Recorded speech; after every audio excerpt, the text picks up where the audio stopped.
नमस्कार दर्शकों, साहित्य मन में आप सभी का स्वागत है। आज हम पढ़ेंगे बंगला के अमर कथा शिल्पी शरत चंद्र चट्टोपाध्याय की प्रमाणिक जीवन गाथा यानी कि जीवनी। शरत चंद्र जी की जीवनी का शीर्षक है आवारा मसीहा, जिसको लिखा है विष्णु प्रभाकर जी ने। इस शीर्षक को लेकर विद्वानों ने विष्णु प्रभाकर जी का विरोध किया।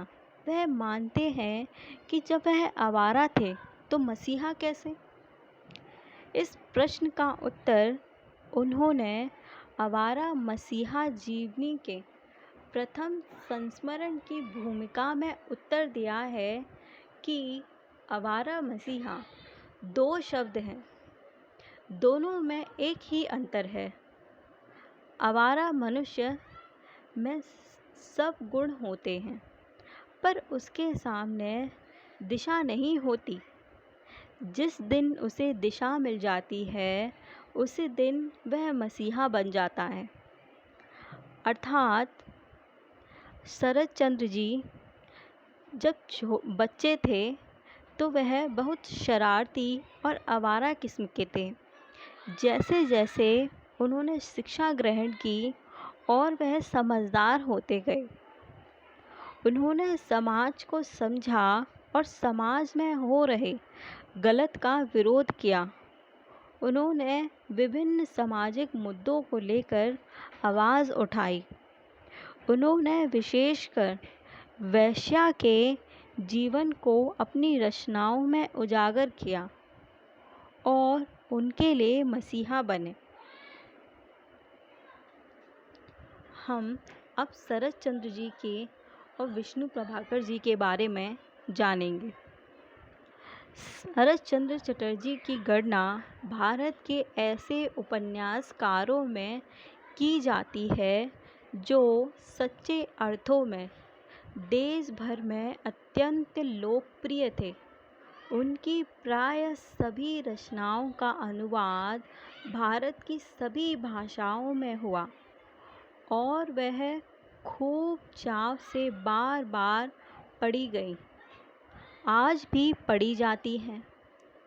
परंतु आश्चर्य की बात यह है कि एकाध को छोड़कर उनकी कोई भी संतोषजनक जीवनी बंगला में भी उपलब्ध नहीं है। इस कार्य को पूरा करने का बीड़ा अनेक वर्षों पूर्व श्री विष्णु प्रभाकर ने उठाया। वह स्वयं प्रथम श्रेणी के कथाकार थे और शरत में गहरी आस्था रखते थे। उन्होंने यात्रा, पत्र व्यवहार, भेंट वार्ता, अब तक की समस्त उपलब्ध सामग्री का अध्ययन आदि सभी संभव उपायों और समाधानों से इस कार्य को पूर्ण किया है जो इस ग्रंथ में प्रस्तुत है। यह जीवन चरित्र न केवल बहुत विस्तार से उन पर प्रकाश डालता है, अपितु उनके जीवन के कई अज्ञात पहलुओं को भी उजागर करता है। इस पुस्तक के लेखक विष्णु प्रभाकर की गणना हिंदी के प्रमुख साहित्यकारों में की जाती है। वे 1931 से लेकर 2009 तक बराबर लिखते रहे। अब हम शुरू करेंगे आवारा मसीहा जीवनी का पाठ।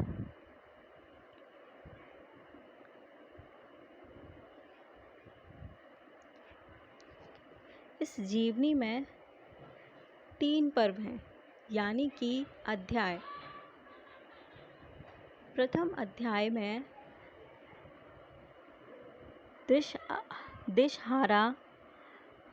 दिशाहारा में 18 भाग हैं और द्वितीय पर्व यानी कि द्वितीय अध्याय में भी 18 ही भाग हैं और तृतीय पर्व यानी कि तृतीय अध्याय में 29 भाग हैं। हम शुरू करेंगे प्रथम पर्व से, यानी कि अध्याय से। तो प्रथम पर्व का नाम है दिशाहारा। किसी कारण स्कूल की आधी छुट्टी हो गई थी। घर लौटकर गांगुलियों के नवासे शरत ने अपने मामा सुरेंद्र से कहा, चलो पुराने बाग में घूम आए। उस समय खूब गर्मी पड़ रही थी।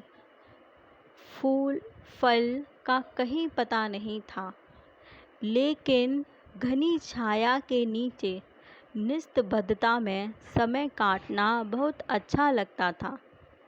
वह अब यहाँ से चला जाएगा, इस बात में शरत का मन बहुत भारी था, लेकिन कहता वह किसी से नहीं था। चुपचाप सुरेंद्र के साथ घर से निकल पड़ा। नाते में मामा और आयु में छोटा होने पर भी दोनों में धीरे धीरे मित्रता के बंधन गहराते आ रहे थे। बाग में पहुंचकर पेड़ों के पास घूमते घूमते वह मानो मन ही मन उनसे विदा लेने लगा। शायद वह सोच रहा था कि अब वापस आना हो या ना हो। फिर जैसा कि उसका स्वभाव था, सहसा कूदकर वह एक पेड़ की डाल पर बैठ गया और बातें करने लगा। इन बातों का कोई अंत नहीं था, कोई सूत्र भी नहीं था। विदा के दुख को छिपाने के लिए ही मानो वह कुछ न कुछ कहते रहना चाहता था। बोला, तू दुखी ना हो, हम फिर मिलेंगे, और बीच बीच में तो मैं आता ही रहूँगा। आओगे? क्यों नहीं आऊँगा? भागलपुर क्या मुझे कम अच्छा लगता है? घाट के टूटे स्तूप पर सा गंगा में कूदने में कितना मज़ा आता है। उस पार वह जो छाँव का वन है, उसे क्या भूल सकूँगा? वह मुझे पुकारेगा और मैं चला आऊँगा। फिर दीर्घ निश्वास लेकर बोला, ओह, कितनी प्यारी जगह है ये भागलपुर। देख लेना, मैं अवश्य आऊँगा। 2 क्षण तक दोनों में से कोई नहीं बोला। फिर सहसा शरत ने कहा, पेड़ पर चढ़ना बड़ा ज़रूरी है। मान लो किसी वन में जा रहे हैं, हठात संध्या का अंधकार फैल गया। चारों ओर से हिंसक पशुओं की आवाज़ें उठने लगीं। तब यदि पेड़ पर चढ़ना न आया तो महाविपद। सुरेंद्र ने पूछा, अगर गिर पड़े तो? शरत ने कहा, गिरेगा क्यों रे? वह और ऊपर चढ़ गया। एक पेड़ से कमर को पेड़ की एक मोटी शाखा से बांधा और लेट गया।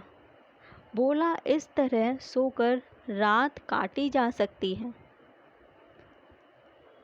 नाना के घर रहते शरत को लगभग 3 वर्ष हो गए थे। इससे पहले भी वह माँ के साथ कई बार आ चुका था। सबसे पहली बार उसकी माँ जब उसको लेकर आई थी तो नाना नानियों ने उस पर धन और अलंकारों की वर्षा की थी।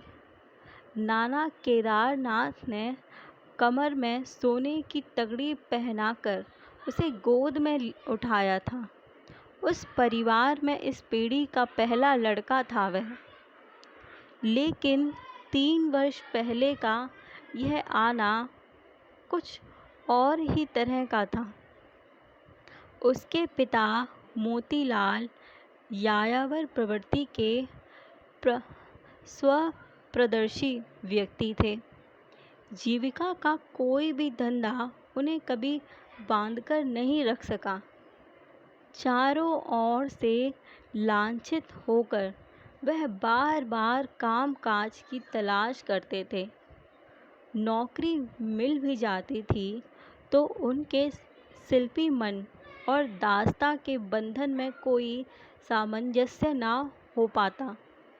कुछ दिन उसमें मन लगाते, परंतु फिर एक दिन अचानक बड़े साहब से झगड़कर उसे छोड़ बैठते और पढ़ने में व्यस्त हो जाते या कविता करने लगते। कहानी, उपन्यास, नाटक सभी कुछ लिखने का शौक था।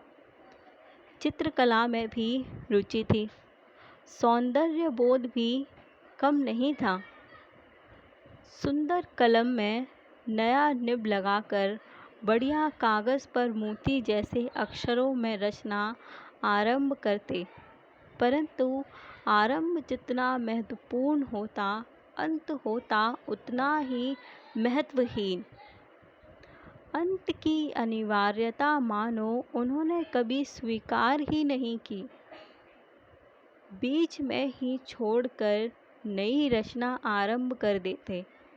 शायद उनका आदर्श बहुत ऊंचा होता था, या शायद अंत तक पहुंचने की क्षमता ही उनमें नहीं थी। वह कभी कोई रचना पूरी नहीं कर सके।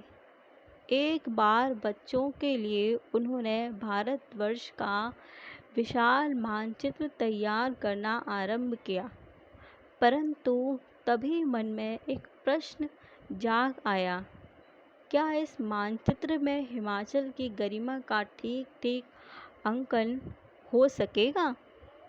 नहीं हो सकेगा। बस फिर किसी भी तरह वह काम आगे नहीं बढ़ सका। इस तरह मोतीलाल की सारी कला साधना व्यर्थता में ही सफल हुई। परिवार का भरण पोषण उनके लिए असंभव हो गया। यह देखकर शरद की माँ भुवन मोहिनी ने पहले तो पति को बहुत कुछ कहा सुना, फिर अपने पिता केदारनाथ से याचना की। एक दिन सबको लेकर भागलपुर चली आई। मोतीलाल एक बार फिर घर जवाई होकर रहने लगे। आज हमने प्रथम पर्व यानी कि प्रथम अध्याय का प्रथम भाग पूर्ण किया है। मैं आपसे फिर मिलूँगी